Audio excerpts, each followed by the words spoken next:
En Podemos aseguran que hay voluntad de diálogo, pero alertan de que no de cualquier manera y a última hora. La formación morada ha celebrado este Día de Asturias en el Museo del Pueblo con la presencia de algunos líderes territoriales como Xavier Domènech o la cofundadora del partido, Carolina Vescansa. Un presidente incapaz de innovar y de afrontar los problemas reales de la ciudadanía. Ese es el retrato que hace Podemos de Javier Fernández. Una actitud, se afirma desde esta formación, que en nada ayuda a alcanzar acuerdos con los socialistas, a los que piden un cambio de actitud. Fernández Villa tuvo que simular un accidente laboral fruto de una borrachera para conseguir un retiro dorado.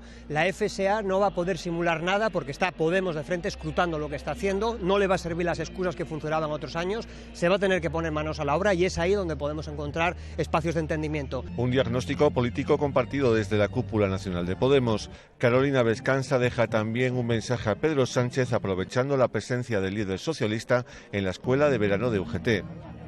Que explique qué es lo que quiere hacer. Si ustedes consiguen averiguarlo, estaremos encantados de recibir la noticia. En lugares como Asturias, en donde la confusión de las siglas y las identidades ha sido tan intensa, en donde el Partido Socialista ha gobernado prácticamente todo el periodo democrático, en donde se ha perdido tanto el norte sobre cuáles son los valores de defensa de la gente, es imprescindible un proyecto como Podemos. Presencia también de representantes de líderes de algunas de las confluencias de Podemos a nivel nacional, para las que el proyecto asturiano, dicen, es un referente. Para las clases populares catalanas, Asturias siempre ha sido un referente absolutamente clave. Y esa luz que siempre hubo en Asturias, esperamos poderla, esa lumbre, esperamos poderla reiniciar también hoy aquí.